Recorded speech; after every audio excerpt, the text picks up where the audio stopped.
Asante sana Mr. Speaker and a member of our community assembly. Call the name watermelon.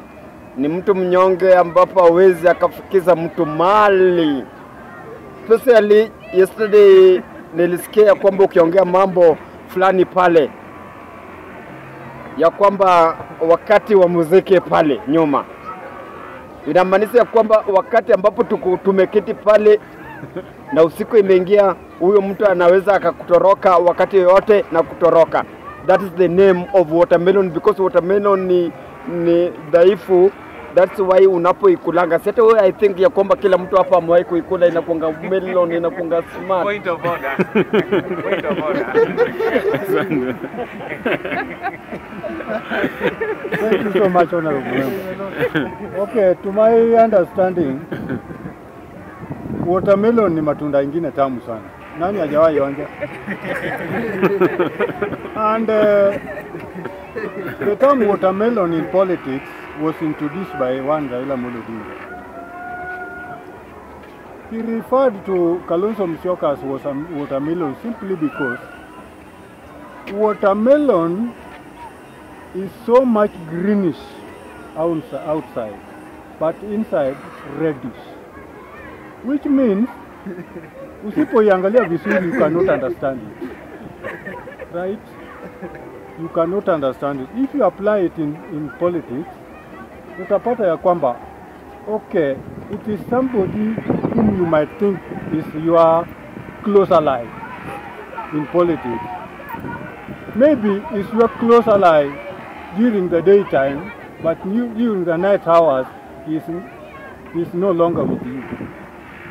That's all Raila meant with watermelon, because according to Raila Odinga, he thought that Kalonzo Musyoka was also fighting the good cause of realizing a better Kenya. But to his dismay, he found out that Kalonzo Musyoka was dining with the other side, ambayo walikuwa wanataka kutoa kwa power. So that's my take. Hii nikiongezea hapo, ile kitu Raila alimaanisha na watermelon ni Kalonzo, kama mmeongea na yeye muelewane, kesho unapata amebadilika. Wakati huo hakuwa na ako straightforward kwa ile kitu walikuwa anaongea. Hata wakati waliongea na Raila ikasemekana yeye watafanya kitu fulani, walipofika mahali walikuwa wanaenda kufanya vile walielewana, alipata Kalonzo tayari ameruka. So akaona huyu si mtu straightforward, huyu ni watermelon. Sasa hiyo ndio mahali watermelon ilitokea. Na sana sana hata wakati ambayo alisimama, alionyesha ukweli watermelon yake. Kwa sababu yeye alikuwa amesimama akijua anataka upresident. Kumbe hatu kujua kama yeye mwenyewe atauza watu aingie kwa Kibaki 207. Neno nichangie kuhusu Kalonzo. Kalonzo mwenyewe, mimi kuna mpunge mwenzangu hapa alisema kwamba Kalonzo amefanya kazi ama amekuwa akitoa msaada. Mimi nasema okay, hii msaada alitoa hapa alikuwa afaa atoe. Lakini tena tukiangalia kifingine, huwezi toa msaada mara moja kama wewe unataka uongozi eti sasa hivyo umesaidia. Kiongozi ni mtu kama sasa kiongozi kama tuseme kama Ruto hivi. Ruto amekuwa akitoa misaada mara kwa mara, mnasikia kanisani ametoa sijui milioni ngapi. So Ruto ni mtu mwenye alikuwa amejipanga kutoka kitambo katika hali ya kutoa misaada. Lakini Kalonzo ukiangalia yeye sasa hivi, sioni kama Kalonzo akona msaada wowote ataweza saidia wa Kenya. Manake hajawahi toa msaada hata kama alitoa hiyo ya Nchenga, lakini kutoka hapa hajawahi rudia tena kwamba eti anasaidia, anatoa msaada mahali fulani, amesikia changa imetokea mahali fulani aende achangie hapo. Na vile niliwaambia kwamba Kalonzo ni mtu mwenye anataka ashikwe mkono ndio apelekwe mbele. Kiongozi, kama unataka kuwa kiongozi kamili, kiongozi ni lazima kwamba hata wakati Moi, kuna vile Moi alisema kwamba yeye mwenyewe alikuwa dikteta. lazima kwamba kiongozi awe dikteta ndiye aweze kwamba kukabiliana kila kitu. Kalonzo, tukipatia Kalonzo tuseme uongozi kama sasa hivi ndio tunampenda sisi, sababu tunataka tutoe huyu jamaa mwenye ako uwanjani, kwa uwanja, sababu atuoni. Lakini sasa mwenye tunaenda kubadilisha ni nani? Kalonzo, tukimpatia uongozi kama sasa hivi, Kenya tutakuwa mahali kwingine, sababu hata Migingo utapata kwamba asubuhi yake akichukua kama sasa hivi, kesho yake utapata Migingo Museveni amechukua. Utapata kwamba Kenya, part of Kenya imeenda. So Kalonzo si mtu kwamba ataweza kutetea Kenya, ama ni mwoga kidogo. Na tunataka kiongozi mwenye akolani na ujasiri kabisa. Na sisi tunasema kwamba yenyewe tuko na president. Lakini sasa Kalonzo asiwi kombea Kalonzo na Rais Ruto sasa hivi. Ruto akombere kidogo. Ingawa tunataka tumtoe, lakini Kalonzo sioni kama vile tutaweza mpatia ataweza kusaidia hii Kenya. Mimi nitasachangia kitu yangu. Sasa wewe nimeona umeinua mkono sana. Ameamua Kalonzo bana. Wabunge oye. Unajua ile kitu mimi na kinanisumbua kidogo, mnataka kuniingishia Kalonzo kwa serikali jameni. Sasa akiingia kwa serikali nani mtafuata nani? Yule mwanako kwa serikali, kwa kusema ukweli, ni kama unasema uleta mwanamke na watoto na waambie watoto wakuita baba. Hiyo tu ndio na mimi nasema, kwa sababu sasa ninamuita president kwa sababu yeye ni kiongozi wangu. Lakini kwa kweli kabisa mimi najua Kalonzo anaweza kuwa mtu mzuri sana na atuongoze mzuri. Wacha kuona Kalonzo hawezi. Najua Kalonzo amepanga bottom-up nyingine mzuri kushinda yeye yenye huyu alikuwa ametuambia. Nikuulize swali nani? Ni opposition tunatafuta Kenya au ni president mzuri? Ni president mzuri. Sasa wachana na maneno ya opposition. Okay, na ndio nimesema mikakati yenye amepanga ni mzuri kushinda yenye huyu ako nayo. Okay, na mimi nikuulize swali. Mpunge mwenzangu. Manifestos, lazima kama unataka uongozi, lazima wewe utuambie ile manifestos yako yote unaenda kufanyia wananchi. Unajua wakati Ruto alikuwa anaingia kwa serikali, yeye aliandika manifestos yake yote na akatueleza yote tukaisikia. Ingawa alitudanganya. Na huyu Kalonzo, yeye manifestos yake yenye anaenda ameandika ama anaeleza wa Kenya ni gani? Sijawahi sikia manifestos yake. Unajua, yes, wabunge oye. Hii tunajaribu kuangalia ndio tupate the way forward. Hajaandika yake. Kwa sababu gani? Unajua kampeni jaza. Ile ninajua mimi naendelea kuongea hivyo. Kampeni yake jaza, lakini kuna manifesto ambayo ameandika. Hata ngoja atalete. Hata wakati Ruto alilete the last minutes akawadanganya mkaangukia huko. So hata anaongoja alete awadanganye mwangukie huko, lakini ndio tuko naye. Mara nyingi mbunge mwenzangu nikuulize ama nikwambie kwamba Kalonzo huwa anaenda, unajua Kalonzo ni mtu mwenye huwa tunamsikisa sana. Kwa ile harakati yeye kuongea, ni gani amewahi ongea wewe usikie kwamba yenyewe hii yenye ameongea sisi ilani inatufaa sisi wa Kenya? Sababu mara nyingi mtu kama mimi umewahi niona nikiongea mahali ni hapa ninaongea, lakini Kalonzo huwa tunamuona kila mahali akienda tuseme kwa mazishi. Kuna mikutano huwa anaenda mingi. Umewahi msikia akiongea hata jambo ambalo litasaidia Kenya hata moja? Hiyo ndio ile swali tulikuwa. Unajua wanakanga na baba, kwa hivyo baba akiongeanga anaridika nayo.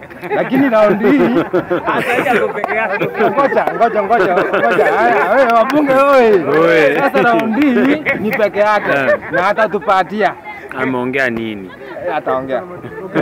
Okay, sasa tuseme wakati waliachana na Kalonzo muda umeenda sana.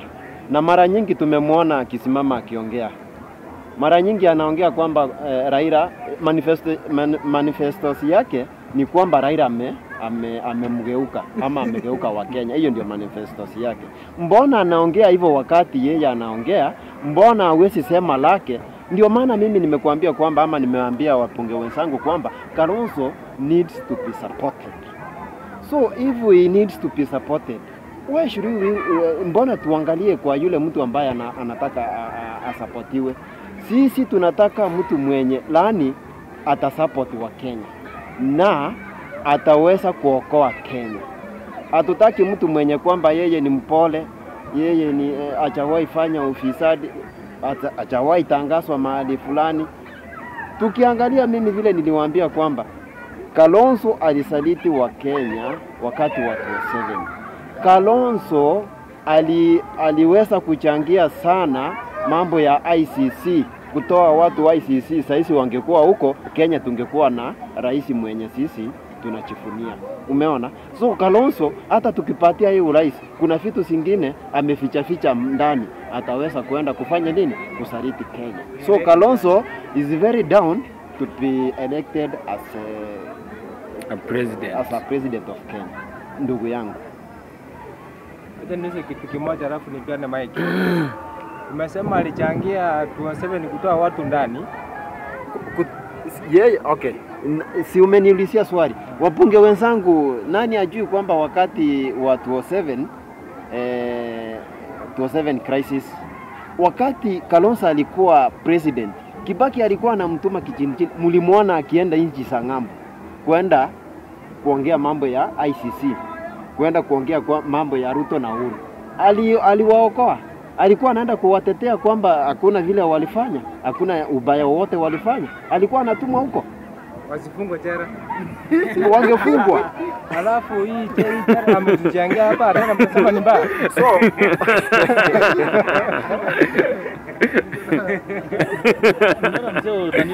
ameenda wapi? Alikuwa anataka kuongea. So wabunge wenzangu, mimi kivyangu tu maoni yangu tu, mimi nasema Kalonzo Musyoka, kusema ukweli, hataweza William Ruto. Kama tunategemea Kalonzo Musyoka, hiyo nayo tusahau. Na mimi kitu yenye mimi najuanga, watu wa mlima, mtu mwenye wana support baadaye atakuja kuangusha hii serikali kama William Ruto. Kabisa. Tujue kabisa.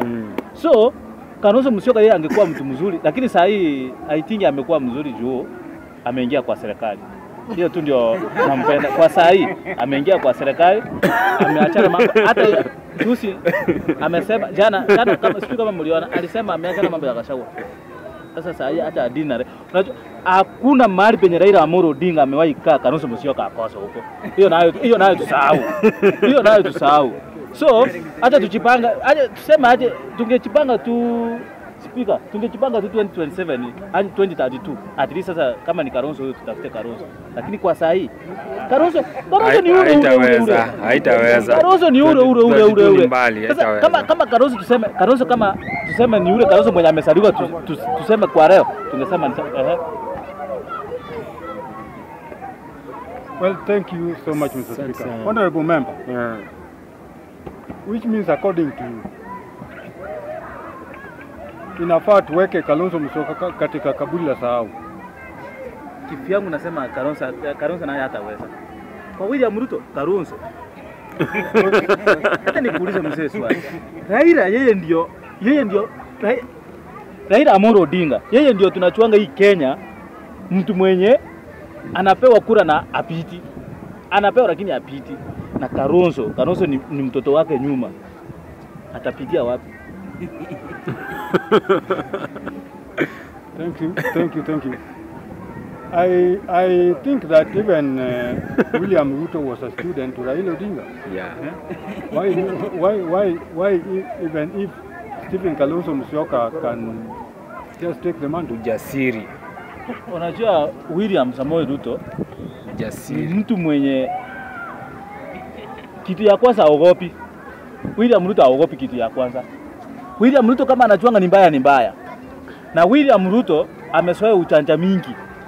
Ako na uchanja hata kuliko huyo ameshinda Kalonzo sijui mara 20. Nilikuwa naomba hivi. Mjadala tunapeleka vizuri. Ni nini Kalonzo amewahi fanya mzuri au mbaya ili anaweza saidia nayo wa Kenya? 2027 kama tumeamua ni Kalonzo Musyoka. Wacha hata zile vitu ambayo ata kampenia nayo. ni nini amewahi fanya mzuri ili tuamini ya kwamba Kalonzo Musyoka tukimweka pale at least atakuwa mzuri kuliko Ruto. Kwa sababu gani na tunauliza hivyo? All along wakati tulikuwa tunatoa Moi, tulikuwa tunasema Moi ni mbaya. Kibaki alipoingia Kibaki akawa mbaya sana baada ya Moi, mpaka watu wakasema hata fadhali Moi. Kibaki alipotoka Uhuru akaingia, tukasema Uhuru ni mbaya sana hata kuliko Kibaki. Tena Ruto ndio hii small worse than both. Si ni kweli? Sasa haifai huwa tunapiga kura kwa sababu ya kutoa mtu kwa sababu ya yule mtu ni mbaya. Tunatoa mtu kwa sababu anatusaidia nani? Sasa hizo ndio tunauliza. Ni nini Kalonzo hako nayo mzuri anaweza saidia nayo Kenya akichaguli? Au mwenye anasema ni mbaya. Kalonzo ni mbaya pande gani ili anaona ya kwamba hawezi kuwa president? Sawa, nimesikia tutaingililia Ruto, so inafaa tuseme yani ni kitu gani yenye ametufanyia kizuri tunaweza sema Kalonzo atakuwa president. Mimi naona wabunge wenzangu kitu ya kwanza Kalonzo yenye amefanya mzuri kabisa hii Kenya ni kuweka chera. So tukimpea kura hii bunge ataweka chera. Kwa maoni yangu ataweka chera. So tafadhali mimi tu hiyo kama ni chera ni hiyo tu. Na tukimpea sisi tutatoka hapa. Tuende. Pastor wewe unataka utoke? Pastor amekubali. Walimu ndio wanaenda kwa chera. Asante. Nimewasalimu wabunge wenzangu. Wabunge power. Tunaongelea kitu ya muhimu. Kalonzo. Mmoja kilicho na ubaya kina uzuri na kilicho na uzuri kina ubaya. Kwa hivyo tusiangalie tu disadvantage ama tuangalie advantage peke yake. Mimi nitaanza na advantages za Kalonzo. Nikiangalia Kalonzo, okay, in terms of yeye mwenyewe the fika Kalonzo, ukimwangalia vizuri, huyo ni mtu ambaye anafiti kwa mwananchi wa kawaida huyo. Yaani kulingana tu vile anaonekananga. Juu ni mtu ana maneno. Yaani ukimwangalia ako tu atakusikiza, ana ile pupa kabisa kama hao wangwana wetu vile tunawaona. Alafu tena ukiangalia Kalonzo vizuri, ni mtu ambaye amekuwa na Moi, kisha akakuwa kwa hii reini ya Kibaki, amekuwa kwa reini ya Uhuru ile mkalia ngumu, lakini at least papa alikuwa huko. So unapata kwa huyu mtu kuna experience fulani anaweza kuwa nako. Kuna experience fulani anaweza kuwa nako kenye ukiangalia mtu kama Ruto hakupata ile experience sana juu huyu alikuwa ndani kabisa. So hii experience ya especially Kibaki, umejua Kibaki alikuwa economy. Kwa hivyo Kalonzo anaweza chukua hiki kiti upate ana rule aruti kwa ile reign ya Kibaki vile alikuwa anaona. I think hiyo ni advantage kwake. Juu umejua mtu akirudi na economy tutaruti ile enzi ya Kibaki, na enzi ya Kibaki ilikuwa sawa. Hizi mambo tunaona mbaya tutaona. Now, coming to disadvantage ya Kalonzo Musyoka. Kalonzo Musyoka mimi namuonanga kama leader. Vile alikuwa leader, umejua hasa tu base kwa leader akiwa nini ile vice president. Juzi tumeona Uhuru Kenyatta alipokuwa kwa kiti. Sawa, Kalonzo kuna mtu alisema hapa kwa hospitali amechenga sijui nini. Sasa tuangalie Kalonzo wakati Uhuru akiwa president. Njia ya kwenda kwa Kalonzo ilikuwa unaenda na ni vice president. Kumbuka alipita kwa alikuwa akiwa vice president. Uhuru Kenyatta ndiye amekuja akaweka Maram Road kwa barabara ya kwenda kwa Kalonzo. Wabunge natanganya. Juzi hii reign ya 2017 hii. So inamaanisha huyu ni mtu akichukua hata kujua my friend. Na hakuna kitu atakufanyia kama alishindwa kufanya kwake akiwa vice president. Wenda atakufanyia sasa akiwa president wako huko, atafika huko kwako huko. Atafika juu kwake kulimshinda. Maji. Tuangalie Ukambani, mostly hao ndugu zetu wanaumianga sana maji. Tumekuja kuona mtu at least alifanya kurevive kitu ikaonekana county, anaitwa Charity Ngilu. Pali si Kalonzo Musyoka. Ni Charity Ngilu vile alichukua governor. Yes, alikuwa mwizi na alikuwa mwizi wa kusaidia mwananchi wa Ukambani. Anafanya irrigation nini, lakini mwami akiwa vice president yeye anaona chena. Kwa hivyo huyu si kiongozi mwenye unaweza sema ni leader. Mimi nikimalizia, tusitoe Ruto juu tumeona Kalonzo. Tutoe Ruto kwa hiari zetu, lakini sio Kalonzo.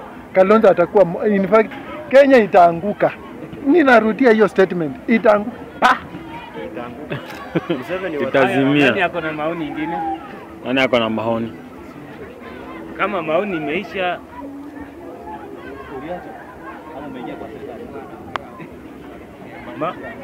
okay, so tufanyeni hivi kwa sababu naona